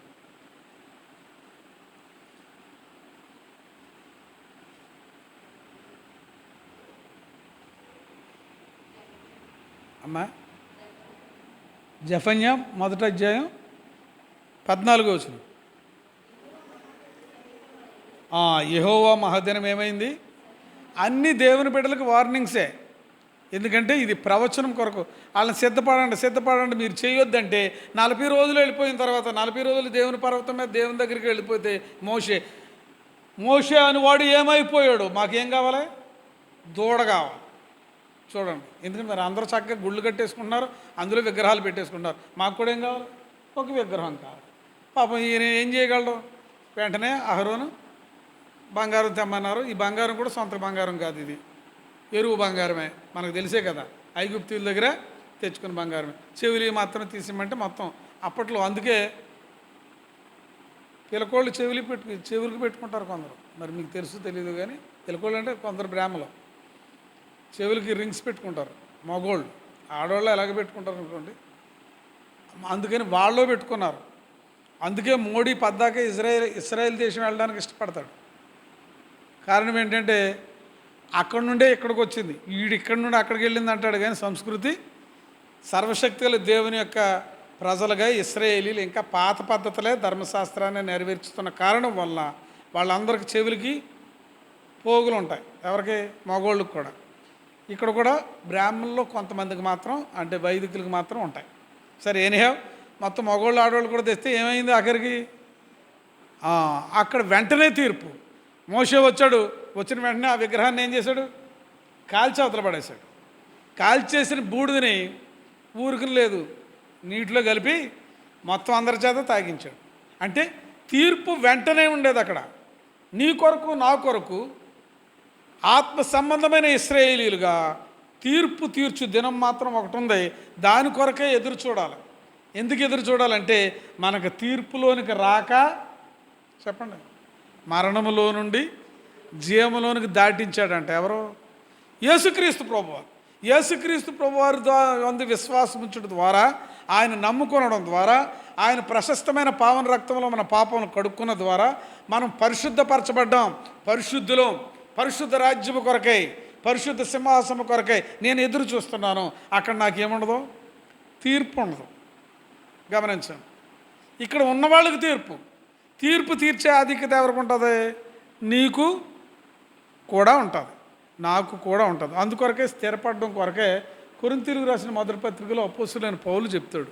మొదటి అధ్యాయం 8వ వచనం. కొరింథీయులకు రాసిన మొదటి పత్రిక మొదటి అధ్యాయం 8వ వచనం. మన ప్రభు అయిన యేసుక్రీస్తు దినమందు మీరు నిరపరాధులై ఉండినట్లు అంతము వరకు ఆయన మిమ్మను, అది మధ్యలో కాదు, ఎప్పటి వరకు అమ్మా? అంతం వరకు మనం ఏం చేయబడాలి? స్థిరపరచబడాలి. ఎందుకు? 9వ వచనం. మన ప్రభు అయిన యేసుక్రీస్తు అను తన కుమారుని సహవాసమునకు. కాబట్టి మనల్ని ఏం చేస్తాడు?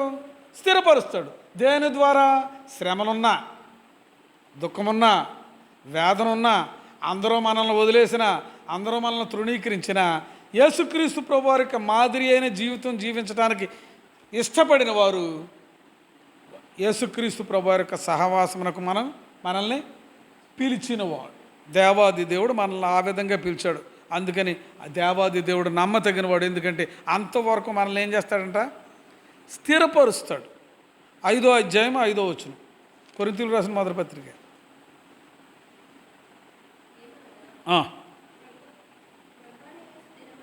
ప్రభు అయిన యేసు దినమందు వాని ఆత్మ రక్షింపబడినట్లు, బాగా గుర్తుంచుకోండి, శరీరేచ్ఛలు నశించుటకై మన ప్రభు అయిన యేసుక్రీస్తు నామమున మీరును నా ఆత్మయు మన ప్రభు అయిన యేసుక్రీస్తు బలముతో కూడి వచ్చినప్పుడు అట్టి వానిని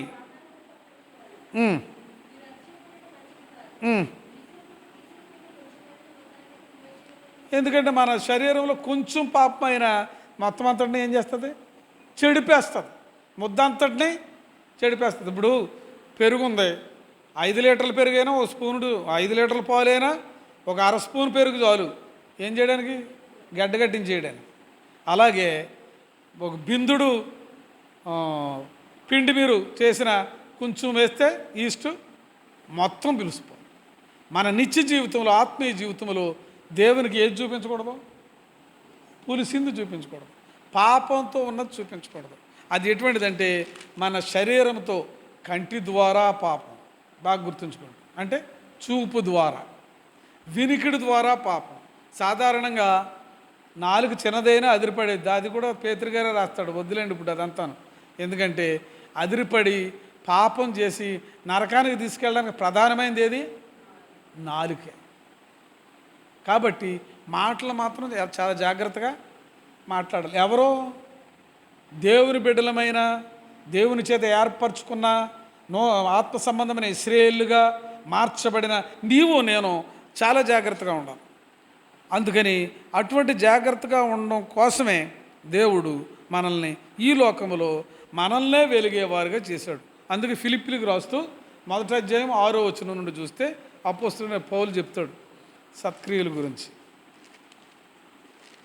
ఫిలిప్పీలకు రాసిన మొదటి పత్రిక 1వ అధ్యాయం 6వ వచనం నుండి.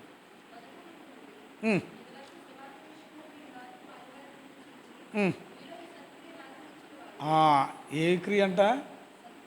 ముందు యేసుక్రీస్తు ప్రభువుని ఎరగక ముందు అన్ని పాపపు క్రియలే, దుష్టక్రియలే, చెడ్డ క్రియలే, చెడ్డవాటిని ఆశించేవారు. ఇప్పుడు సత్క్రియను ప్రారంభించాడంట. ఎవరు? యేసుక్రీస్తు. యేసుక్రీస్తు దినం వరకు దాన్ని ఏం చేయాలి? కొనసాగించునని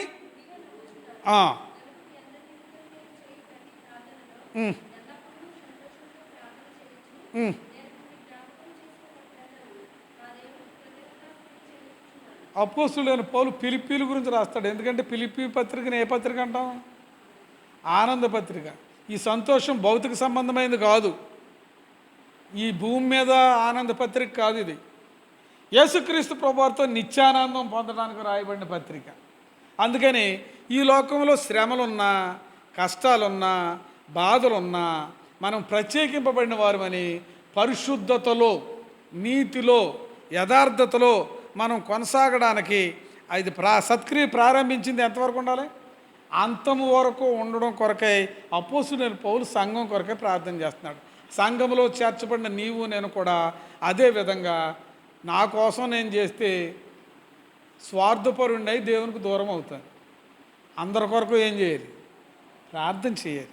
అది ఎంత కన్ఫర్మేషన్ అంటే చూడండి, అందరి నిమిత్తం నేను ప్రతి ప్రార్థనలో ఎల్లప్పుడూ ఎలా చేస్తానంట, సంతోషంతో ప్రార్థన చేయొచ్చు, నేను మిమ్మల్ని జ్ఞాపకం చేసుకున్నప్పుడల్లా నా దేవునికి. ఎందుకంటే దేవా, నేను సంఘములో ప్రతి ఒక్కరు కూడా నీతో పాటు సదాకాలము చీకటిలో ఉంటాం. అంత అంచెదినాన్ని ఏం చూస్తారన్నారు మీరు? రాశాడు కదా ఆమోసు, అంధకారము చీకటి అన్నాడు. కానీ ఎవరికి అంధకారము చీకటి బాగా గుర్తుంచుకోండి. గొర్రె పిల్లే దీపమై ఉన్నప్పుడు ఆ దీపపు వెలుగులో ఉన్నవాళ్ళు ఎవరు? నేను చెప్పే తెలుగు అర్థమవుతుందా? సూర్యుడు, చంద్రుడు, నక్షత్రాలు లేవు కాబట్టి అంధకారమే.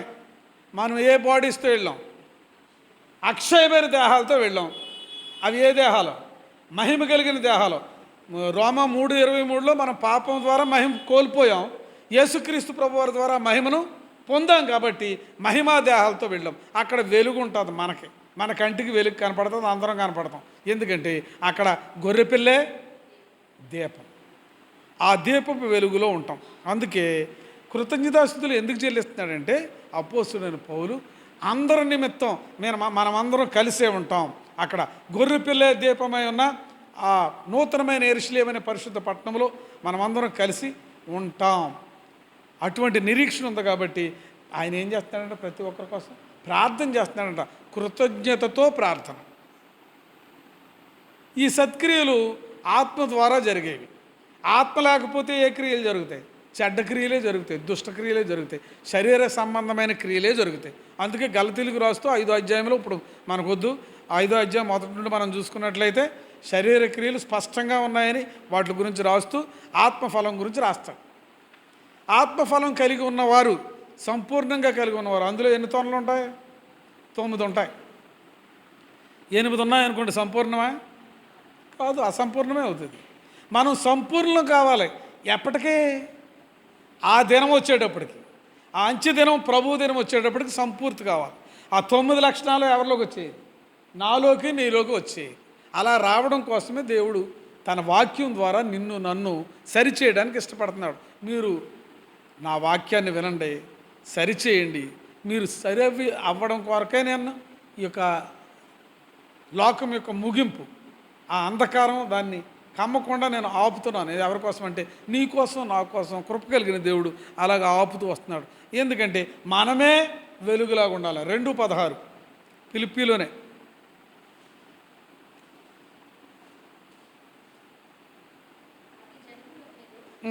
అంటే వంకర జనం వాటి గురించి, అపరాధులు వక్ర జనం వాళ్ళ గురించి చెప్తూ అట్టి జనం మధ్యను ఎలా పట్టుకుని? జీవవాక్యాన్ని చేత పట్టుకుని, అంటే మనలో ఉంచుకుని అని. అంతేగాని చేతిలో బైబిల్ పెట్టుకుని జీవవాక్యం పట్టుకోవడం కాదు. మన నిత్య జీవితంలో జీవవాక్యాన్ని అనుసరించేవారుగా ఉండి, చదవమ్మా, లోకమందు ఎవరైతే జీవవాక్యాన్ని ఆచరణలో పెట్టుకున్నారో వారందరూ ఎలా ఉంటారంట? జ్యోతుల వలె. జ్యోతి దేనికి సాదృశ్యం? రైట్, వెలుగుకి సాదృశ్యం. అందుకే యేసుక్రీస్తు ప్రభువారు మత్తయి సువార్తలో చెప్తాడు. ఆయన 5వ అధ్యాయంలోనే మనకు తెలుసు కదా, మీరు ఈ లోకమునికి ఏమై ఉండాలి? వెలుగై ఉండాలి. ఏమై ఉండకూడదు? మునుపు ఎలా ఉన్నాం? మునుపు చీకటే. ఇప్పుడు యేసుక్రీస్తునందు ఏమైపోయాం? వెలుగు అయిపోయాం. ఈ వెలుగు ఎక్కడున్నది? సంఘంలో ఉంది. సంఘం దేనికి గుర్తు?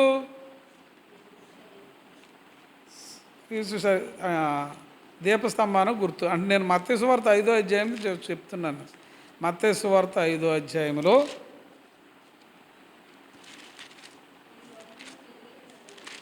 నేను తీసుకొని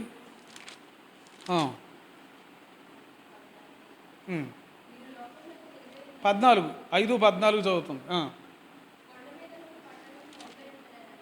ఎందుకు? కొండ ఎక్కడ? క్రింద పైన? గమనించండి. అసలు ఈ ప్రసంగమే కొండ మీద ప్రసంగం. దేవుని బిడ్డలు వెలుగై ఉన్నవాళ్ళు ఎక్కడ ఉండాలి? కొండ పైన, అంటే ఉన్నతమైన స్థితిలో ఉండాలి. చదవండి.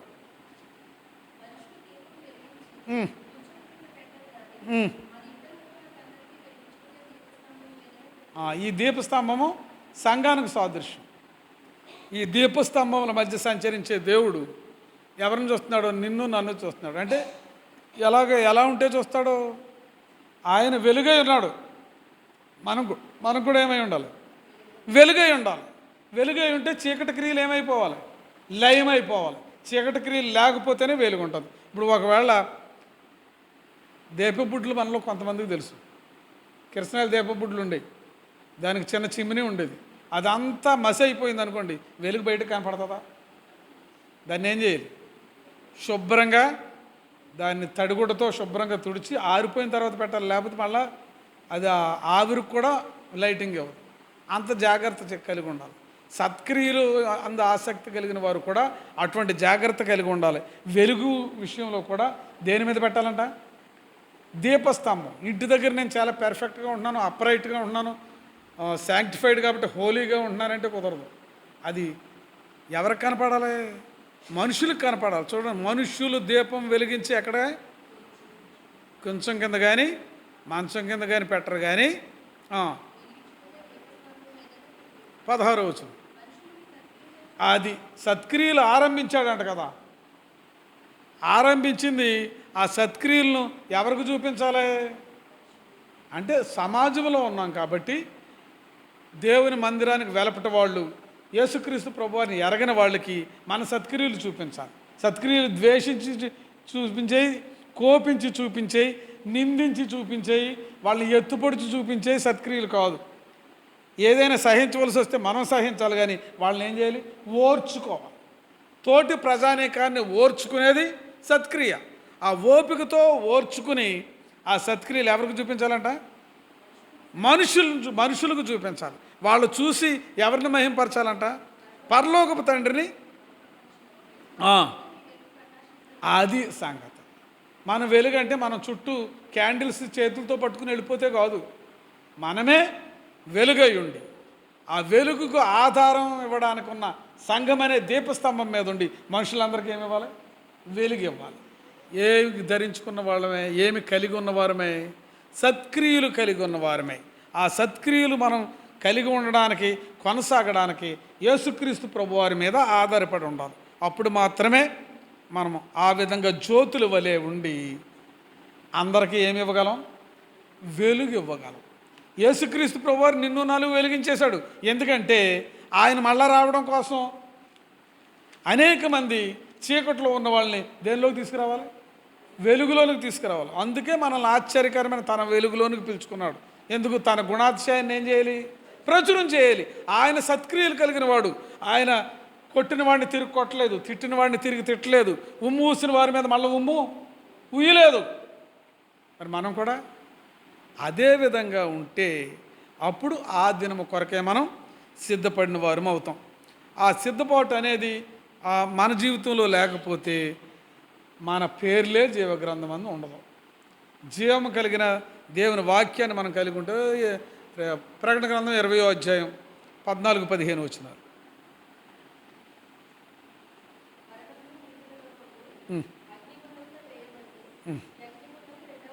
అది ఆ రెండవ మరణం నుండి తప్పించబడ్డమే తీర్పులోనికి రాక. మరణంలో నుండి జీవంలోనికి దాటించాలంటే మన పేర్లు ఎక్కడ ఉండాలి?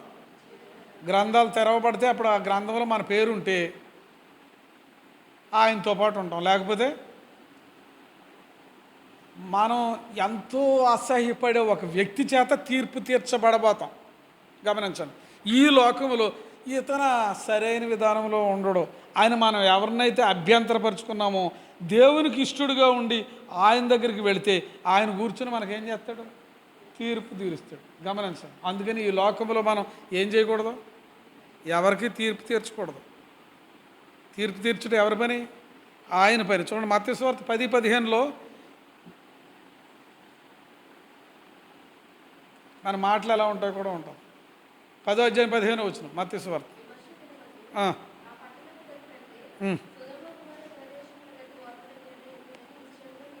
ఎందుకంటే యేసుక్రీస్తు ప్రభువారి యొక్క సువార్త ఎవరైతే వినరో, మన చుట్టుప్రక్కల ఉన్న వాళ్ళు చెప్తూ ఉంటే మీ దేవుడు ఎంతో నా దేవుడు అంతే, మీ గుడి ఎంతో నా గుడి అంతే అండి. మనం దేవుడిచ్చిన ఓపికని బట్టి, వాళ్ళని నిందించినా, వాళ్ళని మనల్ని తిట్టుకున్న సువార్త చెప్పేశాం. ఎవరికి? అన్యులకి. వాళ్ళు మనల్ని ఏం చేసినా మనం ఏం చేసాం? సహించాం. కానీ వాళ్ళు మనల్ని అంగీకరించకపోతే ఇప్పుడు బీజేపీ ఆర్ఎస్ఎస్ ద్వారా జరిగేది అదే. ఒక్కో పట్టణంలో మా ఊరు ఎవరు పర్మిషన్ తీసుకుని వచ్చారు మీరు అని కొట్టేసి పంపేస్తున్నారు. చేతిలో ఉన్న బైబిల్స్ కరపత్రికలన్నీ కాల్ చేస్తున్నారు, అటువంటివి చేస్తున్నారు. వాళ్ళ పరిస్థితి గురించి ఆ తీర్పు దినాన్ని చెప్పబడింది. ఏమని చెప్పబడింది? వాళ్ళ పరిస్థితి కంటే ఎవరి పరిస్థితి గొప్పదంట? సొదొమ గొమొర్రాల పరిస్థితి గొప్పది. అవి అగ్ని గంధకములతో తీర్పు తీర్చబడింది. అది అంతకంటే గొప్ప తీర్పు దేవుడు తీరుస్తాడు. అటువంటి వాడు యేసుక్రీస్తు ప్రభువు యొక్క రాజ్య సువార్త ప్రకటించడానికి నువ్వు వెళ్ళినా నేను వెళ్ళినా వాళ్ళు మనల్ని తృణీకరించితే ఎవరిని తృణీకరించినట్టు? ప్రభువును తృణీకరించినట్టు. ప్రభువును తృణీకరించడానికి నిన్ను సాధనంగా నిన్నేమో చెప్పడానికి సాధనంగా వాడుకున్నాడు, నిన్ను కానీ నన్ను కానీ. అయితే వాళ్ళు తృణీకరించిన దాన్ని బట్టి వారు దేనిలోకి వస్తున్నారు? తీర్పులోనికి వస్తున్నారు. వారు సొదొమ గొమొర్రాల కంటే దారుణమైన మరణాన్ని అనుభవించి అక్కడ అగ్ని ఆరదో అటువంటి దౌర్భాగ్య స్థితికి వెళ్ళే పరిస్థితులు ఉంటాయని చెప్తున్నాడు. 12:36 మత్తయి సువార్త.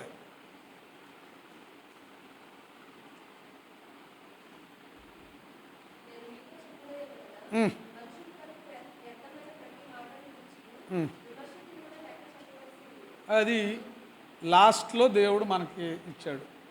దేవుని బిడ్డలం, వెలుగు బిడ్డలమని చెప్పుకుంటున్నాం, జీవం కలిగిన బిడ్డలు అంటున్నాం, సత్క్రియలో ప్రారంభించి దాన్ని కొనసాగించుతున్నాం అంటున్నాం, అందరికీ మాదిరిగా ఉంటున్నాం అంటున్నాం.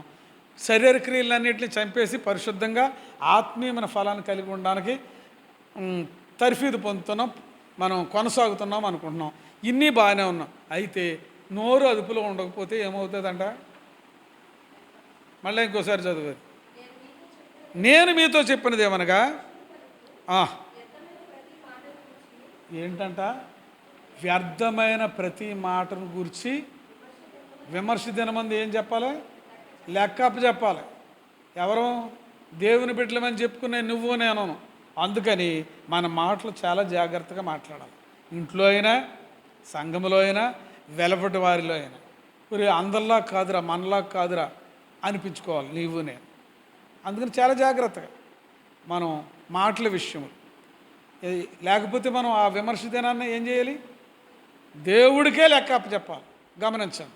అది గమనించి మన శరీరంలో ప్రతి ఒక్క అవయవం దేవుని ద్వారా పరిశుద్ధపరచబడి దేవుణ్ణి మహిమపరచుట కొరకే దేవుని ద్వారా మనం తిరిగి పొందామనే నిశ్చయితతో మన అవయవాలన్నిటి ద్వారా దేవుణ్ణి ఏం చేయాలి? మహిమపరిచి మన సత్క్రియల ద్వారా, మన వెలుగు జీవితం ద్వారా, పరిశుద్ధ జీవితం ద్వారా శ్రమలు భరించి, నిందలు భరించి, అవమానాలు భరించి అనేక మందిని ఈ వెలుగులోనికి, ఆశ్చర్యకరమైన దేవుని వెలుగులోకి నడిపించేవారిగా తీర్మానం చేసుకుని ఆ యొక్క తీర్పులోనికి అనేక మందికి రాకుండా మనవలే మన ప్రక్క కుర్చీలో కూర్చోబెట్టడానికి, అనేక మందిని మార్చడానికి పరిశుద్ధాత్మ దేవుడు ఆ విధంగా జీవించే కృపను మనందరికీ అనుగ్రహించును గాక. మోకరించండి, ప్రార్థన చేసుకోండి.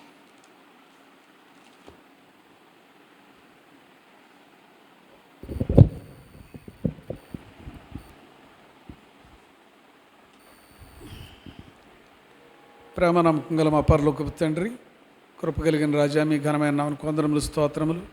మీ అపారమైన ప్రేమను బట్టి మీ వాక్యం చుట్టూ కూడు రాగలగడానికి మీరు మాకు ఇచ్చిన ఆధిక్యతను బట్టి మీకే వందనములు. జీవం కలిగిన దేవా, ఏదైతే ప్రభువా మీరు మాకు ఉపదేశించారో అది మేము మా నిత్య జీవితంలో అన్వయించుకొని మీ రాకడ కొరకై మీరు దొంగ వచ్చినట్లు వస్తానన్నారు. ఆ దినం మాకు తెలియదు. ఈ సమయంలో వచ్చిన మేము సిద్ధపడిన బుద్ధిగల కన్యకల వలె ఉండడానికి మీరే సహాయపడండి.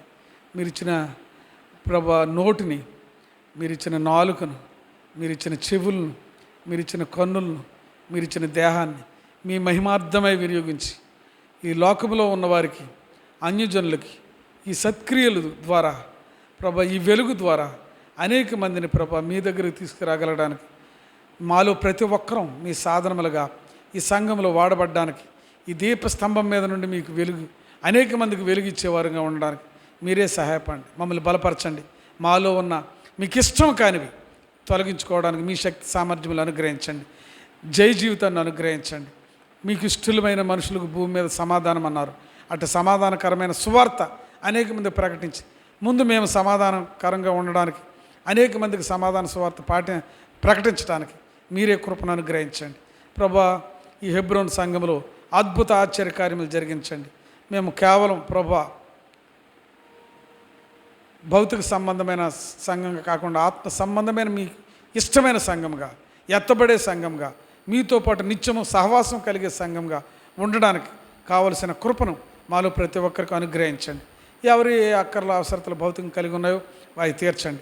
ఆత్మ సంబంధమైన ప్రతి ఆశీర్వాదమును మేము పొందగలగడానికి మేము కలిగిన దాన్ని గట్టిగా పట్టుకొని ప్రభా శత్రువులు ఊరిలో చిక్కుకొనకుండా ప్రభా మీ మీద ఆధారపడి ముందుకు కొనసాగడానికి ప్రభా మీరు మాకు అప్పగించిన పనిని నమ్మకంగా, యథార్థంగా, సంపూర్ణంగా చేయడానికి సహాయపడండి. మీ దాసుడు రవి పరిచర్య నిమిత్తమే ఒంగోలుకి తండ్రి సుదూరంగా ఉన్న ప్రాంతంలో పరిచర్యలో ఉంటుండగా మీరే తోడైనండి. ఆరోగ్యక్షేమాలు ప్రసాదించండి. మీ సాధనంగా వాడుకోండి ప్రభా. మరలా తిరుగు ప్రయాణంలో చాలిన దేవుడిగా ఉండండి. సురక్షితంగా క్షేమకరంగా ఈ స్థలానికి చేర్చండి. శత్రుపన్నాలపై విజయాన్ని దయచి ప్రభా మీకే వందనములు తండ్రి. జీవనోపాధి కొరకే సుదూర ప్రాంతాల్లో ఉంటున్న వారిని ప్రభు మీరే ఆశీర్వదించండి. ఆరోగ్యక్షేమాలు ప్రసాదించండి. మీ సన్నిధిని నిండారుగా అనుభవించడానికి సహాయపడండి. మెలకువ కలిగి ఉండడానికి మీరు సహాయపడండి. మీ రాకడ కొరకై సిద్ధపడి ఉండడానికి సహాయపడండి. మీరే తోడేడి నడిపించండి ప్రభా. శత్రుపన్నాలపై విజయాన్ని దయచేయండి ప్రభా. మీకే వందనములు. ఈ సహవాసం ఉప్పు వేసినట్లు వెలుగుమయంగా ఉండడానికి మీరే సహాయపడండి. ఒకే ఆత్మ ద్వారా నడిపబడే ప్రజలముగా ఏక మనసు కలిగి మేము ముందుకు కొనసాగట్లు మీరే సహాయపడండి. వచ్చే నెల 26, 27 తారీఖుల్లో వార్షిక కొడుకులు ఈ స్థలంలో జరగడానికి మీరు ఇష్టపడ్డారు. మీకే వందనములు. ఆ దినముల కొరకే సిద్ధపరచండి. ఎవరిని మీ యొక్క సంకల్పంలో తండ్రి ఉంచి ఈ స్థలంలో ఉంచాలని మీరు కోరి ఉన్నారో ప్రభా మీ తలంపులు స్థిరమైనవి, అవి నెరవేర్చండి. వారికి పరిపూర్ణ ఆరోగ్యక్షేమాలు అనుగ్రహించండి తండ్రి. అనుకూలతలు ఏర్పాటు చేయండి. సకల ఏర్పాట్లో సంఘంగా మేమందరం ఏక మనసుతో మీ నామ మహిమార్థమై ప్రతి కార్యం జరిగించడానికి మీరే మీ పునరుద్ధరణ శక్తిని ప్రసాదించండి ప్రభా. మీకే వందనములు, స్తోత్రములు. అనేక మందికి హాస్పిటాలిటీ ఇవ్వడానికి కావలసిన కృపను కూడా మీరు ప్రసాదించండి. ఆ దినాల్లో ప్రభా ఎండ వేడి గాలుపులు తగ్గించండి ప్రభా. మీకే వందనములు, స్తోత్రములు. ఏ విధమైన అననుకూలమైనవి, అభ్యంతరకరమైనవి తండ్రి పాడు చేసేవి ఈ స్థలంలో జరగకుండా మీరే కాపాడండి. మీ మీద ఆధారపడుతున్నాం. మేము నిష్ప్రయోజకులం, అజ్ఞానులు, అవివేకులం, బలహీనులు. పరిపూర్ణంగా మీ మీద ఆధారపడుతున్నాం. మీ మీద ఆధారపడితే శక్తిగల కార్యాలు చూస్తామనే శుభప్రదమైన నిరీక్షణ మా జీవితంలో అనుగ్రహించారు. మీకే వందనములు, స్తోత్రములు ప్రభా. శుక్రవారం ప్రార్థన కొడుకు కొరకై, ఆదివారం మీ చిత్తమైతే మీరు అక్కడ ఆలస్యమైతే ప్రభు యొక్క మీ యొక్క తండ్రి సన్నిధిని అనుభవించి మిమ్మల్ని ఆరాధ్య దినముగా ప్రభా మేము కలిగి ఉంటూ కొరకై మీరే సహాయపడండి ప్రభా. మీకే వందనములు, స్తోత్రములు. మీ నామానికి మహిమగంత ప్రభులు ఆరోపిస్తూ ఇక్కడున్న బిడ్డలలో ప్రభా మీ నిండైన తండ్రి ఆత్మకార్యం జరిగించి మేమందరం ప్రభా మీ వాక్యానుసారంగా నడుచుకుని మీకు ఇష్టలుగా జీవించి మీతో పాటు సదాకాలం ఉండడానికి మమ్మల్ని అందరినీ సిద్ధపడి దయచేయమని యేసుక్రీస్తు అత్యున్నతంగా హెచ్చింపడినామని స్తుతించి కనపరిచి ప్రార్థించి వినయపూర్వకంగా వేడుకొంచున్నాం మా పరమ తండ్రి. ఆమేన్. పరమ తండ్రి అని దేవుని ప్రేమయు మన ప్రభుని రక్షకుడైన యేసుక్రీస్తు వారి కృపయు పరిశుద్ధాత్మిక అన్యోన్య సహవాసం ఇప్పుడు ఎల్లప్పుడూ సదాకాలం సార్వత్రిక సంఘంలో చదువున్న సకల పరిశుద్ధులకు కూడి ఉన్న మనకు తోడయుండును గాక. ఆమేన్. అందరికీ వందనాలు. Praise lord.